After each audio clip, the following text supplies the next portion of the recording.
Hello ladies and gentlemen, what is going on? It is your host, the one and only one, ProHenis, and today guys, I am very excited to bring all of you an updated gaming setup video. This is something that you guys have been asking about for an extremely long time, and this is the special video that I was talking about bringing you guys for 5,200 subs, which I do want to thank you guys first off in this video. It seems like literally just yesterday we hit 5,000, so it's absolutely crazy that we're at 5,200 now. So I'm going to bring you guys an updated setup video. I'm going to try to go through everything as cleanly and as quickly as I can. I know it's going to be a long video because there's a lot of stuff to go through, but if I forget anything in this video, then be sure to just leave a comment down below and I'll try to do my best to answer it for you guys. But I really hope you guys will enjoy the setup. I'm gonna try to do my best to explain everything, and without further ado, let's hop right into the video. Alright guys, so here it is, my gaming setup. As you guys can see, just for logistics right off the bat, I have 1, 2, 3 monitors, 2 keyboards, 2 mice, 2 mouse pads, 1 absolute behemoth of a case down there, and then of course my Razer Blade laptop. And I'm gonna try to do my best to go through everything for you guys. I'm gonna try to go left to right, and we'll just try to cover everything that I use to stream and make videos for you guys. So we'll start off right here. This is the chair that I use to game in. Now it doesn't look too great, but it is extremely comfortable. The material it's made out of, I'm not even sure what it's made out of, but it's incredibly soft, incredibly comfortable. I don't have any issues sitting in it whatsoever. The armrests didn't actually come with any padding on them. So this is just like PVC pipe insulation, or just pipe insulation that I have wrapped around here with duct tape, and that's actually extremely comfortable. You wouldn't think it would be, but it is. So that's my gaming chair. Nothing too fancy, you know. DX Razer, you know, Razer. If you want to hit me up, Racer, excuse me. If you want to hit me up with a new gaming chair, that'd be pretty cool. But you guys don't watch my videos, so that will never happen. So let's move right along here. The microphone that I use for you guys is the Audio Technica AT2020. So I can just swing that around whenever I want to record commentaries for you guys, and so I'll just use that. I have a pop filter, a stand, and then of course the microphone itself. One of the best investments I've made for YouTube. Makes my voice a lot more clear for you guys to listen to, and I know it definitely really does improve the overall quality of my videos. So and I absolutely love this stand as well. I can just swing it out of the way, so when I'm done recording commentaries, I can work on editing videos and just kind of get it out of my way if I need more space, because this desk is already cluttered enough in my opinion. So right over here I have my router. I'm not even sure what model it is. It's a Netgear WD4450, something like that. I don't even really know. But as you guys can see here, no, enough about that. Let's go right into my headset here. This is the Turtle Beach X12s. This is the headset that I use. I've used this for 4 or 5 years now, ever since I got the actual PC down there. But I use this headset. It's absolutely insane. One of my favorite headsets. I would totally recommend this headset to anyone, even in today's market. I know there's probably newer, fancier headsets out there that can give you, better sound quality or whatever, but I think the sound quality that comes out of this is absolutely unbelievable. The microphone quality isn't too great, but what really sold me on this and why I really like it so much is just how comfortable it is. Literally, I can wear this for hours and hours, and my head doesn't hurt, the top of my head and the side of my face doesn't at all. So that's definitely a plus. So I would definitely recommend that headset. Second, right over here we have my Xbox controller, which I use very rarely, as you guys know, because I'm a PC gamer, but I'll use that for racing games and such. That's really the only reason that I got it, and sometimes it's fun to kind of mess around and use a controller on stream or in a video for you guys, so that's basically why I have that. Moving right along here, let's go ahead to this monitor right here. This is a Dell SMX 120, I believe. I'm pulling that right off the top of my head though, so I'm not even sure if that's right, but that's just a standard 23-inch monitor, and that's something that I've accumulated over the years that I've been gaming. So I use that monitor just as sort of a side monitor here to my main monitor, which I'm actually going to get to right after this. These speakers that I use right here, they're from Bose. Again, I forget the model of them, I'm sorry. If I figure them out, I'll actually leave it down in the description below so you guys can go check that out. Ooh, let's make sure that doesn't go away for you guys. But that's basically those speakers that I use. Most of the time I'll have my headset on, but if I want to play something out loud, I'll just turn those speakers up. So moving right along, here we have my baby of a monitor. This is the BenQ XL2420Z. Absolutely love this monitor.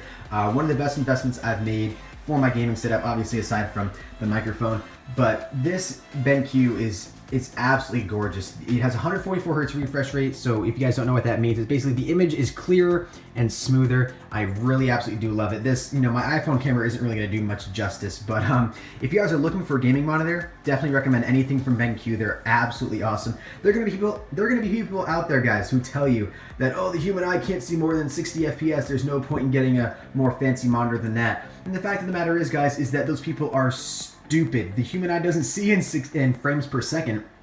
And I can tell you right now, if you've been gaming on a 60 hertz monitor or a 75 hertz monitor, upgrading to a 120 or a 144 hertz, you will notice a difference. Now, obviously, if you haven't really been invested in gaming for too long, like for instance, my parents and my sister, when they come in, they can't notice the difference between these two monitors.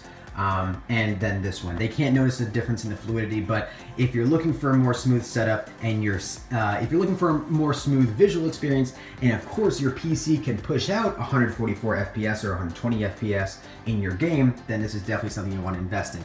This webcam that I use right here, which I got for Christmas, as you guys know, one of the most hype moments of my YouTube career, the face reveal that I did for you guys. This is the Logitech C920, one of the best webcams out there. A lot of YouTubers use it. Very, very clear quality. The only criticism I have of it is that it's not 60 FPS, but it is what it is. Maybe I'll invest in that later, but it's 1080p, 30 FPS, does exactly what I want, which is just a face reveal for you guys. So moving right down here, this is one of the most common questions that I get from you guys. Hennis, why on earth do you have two keyboards for your setup? And I'll explain that quickly right now. This keyboard right here is the Razer Deathstalker Ultimate Elite Gaming Keyboard. I love everything Razer, honestly. If you guys are looking for anything related to PC gaming, head to Razer's website. They are just literally the best. I haven't been unsatisfied with any of their products yet, and I'm not sponsored by them, although that would be really cool. So this keyboard I use for my gaming PC. So this keyboard is connected to that PC right down there, and so is this mouse, the Razer Mamba Tournament Edition, and this is the Razer Kabuto mouse pad. So those are the three things, as far as keyboard and mouse peripherals go, that connect to my gaming PC. Now this keyboard right up here, this keyboard is what I use to control the scenes, switching from scene to scene on my Razer Blade, which is what I use for streaming, and I'll get into that in just a second for you guys. But moving right along here, this is the Acer XL something. Again, I don't know, but if I do figure it out, I'll leave it down in the description of this video for you guys. This is the monitor that I use solely for looking at chat. So this monitor right here is actually not connected to my gaming PC. This monitor is actually connected to a laptop that's back here that I just have sitting idly. This is my sister's old laptop. She got it like 6 years ago, so it's basically pooped. It's basically done for. So I just use it for displaying chat, and so that's basically all I use it for. So that laptop basically has one purpose, and it's just for looking at chat. So I have 4 chats displayed here, as you guys can see. I have my ProHenis Twitch, my ProHenis YouTube, the Sword Twitch, and the Carnage Twitch, and those are the 4 streaming sites that I stream on right now. Basically a variety of those. So when I'm streaming, I can look over there and see the chats and what you guys are saying. And then this mouse right here, this is just a standard Acer mouse. And again, I think it actually came with this keyboard, but nonetheless, just another standard mouse pad. And that mouse actually connects to that laptop back there. And as you guys can see, I have the on-screen keyboard enabled. So if I ever want to type something in the chat, just like a quick little command or something like that, I can use that mouse for it. I'm rarely going to use it though, because a lot of the times the mods or the viewers will just initiate the commands that I want. But that's basically the only reason that I have that mouse, is basically to control that PC back there if for whatever reason I needed to do that. And then I got some just little trinkets down here, my old iPhone 5S, and then my Bose headphones, which I also absolutely love. But without further ado, guys, let's head right into the actual streaming setup here, which is what I know a lot of you guys are actually going to be curious about.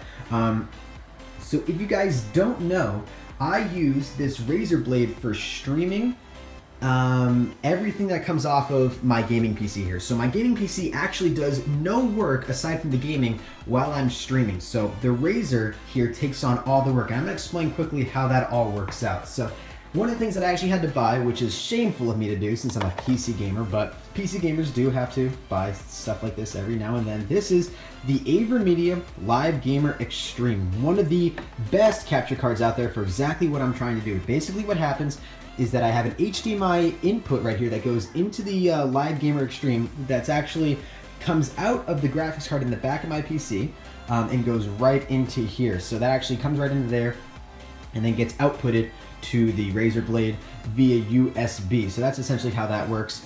I'm going to quickly go over how basically I'm able to control everything here. And this is going to connect to why I have a second keyboard up there as well. I'll quickly explain that to you guys as well. But I have a USB splitter right here. Basically what this does is it enables me to connect more peripherals, more USBs to my PC, because the Razer Blade, one of the huge criticisms that it has is it doesn't really have a lot of USB ports, and it doesn't have an Ethernet port. And I didn't want to use the built-in Wi-Fi adapter when streaming because I didn't want there to be interference or for it to give it out every now and then. I wanted a hardwired connection, so I went to Staples and got a USB to Ethernet adapter, which as you guys can see right here, basically plugs right into one of these USB splitters that then goes into my Razer laptop. Right down here, this is the USB for my webcam. Now, when I record live commentaries for you guys, I actually record everything on the gaming PC itself. So this Razer actually isn't used at all when I record live commentaries. When I record live commentaries, but when I stream, the Razer is doing all the work. When I record videos though, I do have to have this USB connected into my gaming PC. So what I'll do is I'll just unplug it from here first and plug it into one of those top USB ports on the top of my case right there. So that's basically the only reason, one of the only things I have to switch between streaming and live, between streaming and recording gameplays for you guys. And then this right here, this accepts that Acer keyboard up there, which I'll show you guys here in just a second why that's useful. And then this input right here is just for the AverMedia. That's the power cord. So the reason I have this keyboard right here is because this is what allows me to switch between scenes on OBS. So as you guys can see right now, I'm actually on overlay 1, which is scene 1 for me. If I want to switch to scene 2, I have it configured, so I'll press numpad 2 and it'll switch to overlay 2 for me. And then if I wanted to keep going down, obviously I could 3, 4, 5. If I switch to 5, that just happens to be my face cam. You guys can see that right there, which as you guys know, is connected to that face cam right up there. So that's basically the only reason I have this keyboard, is to switch between scenes while I'm streaming, and that just makes it easier. So when I'm sitting in gaming, I don't have to lean over, switch scenes on my laptop, and then switch back. I can just simply press a key here, and then that does basically everything for me. Saves me a lot of time and makes the stream much more fluid and enjoyable for you guys to watch. One of the huge things that I'm super excited about, which I'll go over quickly here for you guys before I get into the final specs of that PC right down there, is my brand new sort of streaming setup. And I'm just gonna kind of get down here for you guys. You guys don't need to be staring at me awkwardly in the face cam there, but essentially what I'm using here is OBS Studio, which is a brand new program that I've started to use recently. Basically what this allows me to do is it allows me to stream and record at 2 different qualities, which is huge because as you guys know, when I stream, I can't stream at an insanely high quality because my network can't handle it, and I don't want to, be working this baby too hard. So what I have to do is I stream at a low quality. That's something that you guys can, fluidly look at, that won't lag my network and you guys can comfortably watch without getting any lag. But I also want to record it at a much higher quality so that if I wanted to then upload a highlight from the stream to YouTube, I can have it in a much higher quality. And I simply do that in OBS Studio when I go underneath the Output tab in Settings. And as you guys can see, I stream using a 2500 bitrate. And then I record to this D drive right here, which is just this external drive that I have that records all of my streams.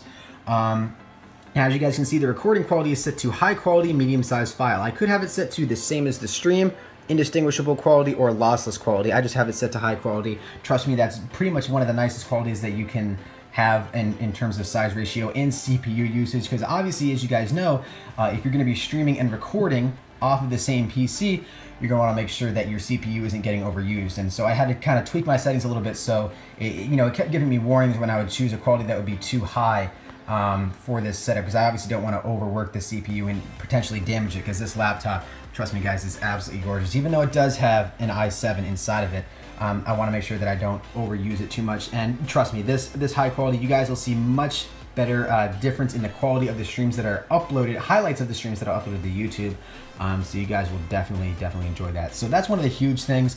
One more quick thing. Some of you guys are already going to be curious about how the AverMedia works. So basically, I just had to go into NVIDIA control panel onto my desktop and just configure it so that the DVI output that goes to this monitor and the HDMI output are duplicated. So that's why you guys, what you see on here is exactly what you see on there. So if I were to open up a window right here, I have a bookmark right here, my live YouTube sub count. Let's bring this up right now. As you guys know, this is the 5,200 subscriber special. So we're at 5,218. And that then shows up right on there in real time. So that's one of the new favorite things that I love about this. It basically, so my gaming PC, again, isn't doing any work while the Razer Blade is doing all of the work when it comes to streaming. So now, without further ado, guys, let's hop right into the overall settings down here with this beast of a gaming PC. Again, I'm not going to know all the specs of it right off the bat because it's been a long time since I've purchased this computer. 4 or 5 years now, I think, is how long I've had it. So I'm going to leave all the specs to it down in the description below, and you guys can scroll through if you're curious about anything that I don't mention in this video. The power supply down there is a Corsair HX 1050, so a 1050 watt power supply. Definitely overkill for what I need, but I figured you know, better safe than sorry. I don't want to damage any of the parts I have in here because some of these parts are upwards of, lots of hundreds of dollars. I've invested a lot of money in this setup, as you guys can tell. This is an EVGA GeForce GTX 970 graphics card. One of the best graphics cards on the market right now. I would definitely recommend it for anyone who wants to get into PC gaming. It is a little bit more on the pricey range, but it's definitely much better in terms of performance to price ratio than its cousin or brother, big brother, the GTX 980. Pretty much the only difference between this card and the 980 is that the 980 is really better for multiple monitor setups, and because I'm not really doing that when it comes to gaming, I don't need to invest that extra $100 or whatever it is. Next, I have the Killer 2100 network card, and then I also have the ASUS Essence STX sound card. I have 32 gigs of RAM on an ASUS P9X79 motherboard with an Intel Core i7-3930K clocked at 3.2 gigahertz. So a pretty nice setup. I have an optical drive in there, and then a ton of hard drives that I've just collected over the years from old setups, old PCs that just basically give me more room when it comes to streaming, recording videos for you guys, installing programs and stuff like that. So yeah, that's basically the specs of that PC. Again, that's a custom build from iBuyPower for those of you who are curious. And then one of the huge things that I absolutely love about this setup is this little bad boy right back here. You guys can't really see it too well, but it's basically this black box, and that's a 2 terabyte external drive. So I save all of my recordings to that, all of the videos I've ever made, all of the streams, all of my games are all saved to that drive right there. Or all of my old streams, because as you guys know, my streams are saved to this drive right now. But that drive basically does everything for me. So that's one of the great investments that I've made for this setup. So all of my games are saved on there, so that if I ever need to restore this PC, I don't need to re-download all the games that I've ever downloaded. They're all saved on that 2 terabyte drive. Again, a really, really nice investment. Another expensive one, but definitely worth it in my opinion. So I think that's pretty much everything, guys. Hopefully you guys do enjoy this setup. This is essentially a dream setup for me. I can't really imagine anything else that I'd want to do differently when it comes to this setup. A lot of money invested, as you guys know. Whenever you guys ask in the streams, hey Hennis, how much does your PC cost? I'll say it costs a pretty penny, man, because it's a lot of money. And to be honest with you, I don't even really know the exact amount, but I'm sure you guys can probably guess just by watching this video. So again, if you guys are curious about any of the specs to anything and you just want to go over it again, I'll have pretty much everything listed down in the description below. And if you guys catch something in this video that I forgot to mention, let me know down in the comments, and I'll try to mention it in the description for you guys, give you guys an update, or just reply directly to the comment if you guys are looking for something a little bit more specific or something that I can just quickly answer in a comment. But anyways, guys, hopefully you all do enjoy this video. If you guys did, smack that like button. Let's see if we can shoot for 100 likes, guys. 100 likes for the 5,200 subscribers special video. This is something that you guys have been wanting for a while, and I really hope you guys do enjoy it. I do really apologize for the length of this video, but hopefully you guys still enjoy it nonetheless. And anyways, guys, thank you all so very much for watching, and I will see you guys in the next one. Until next time, everybody, keep gaming as always. Stay cool. Adios.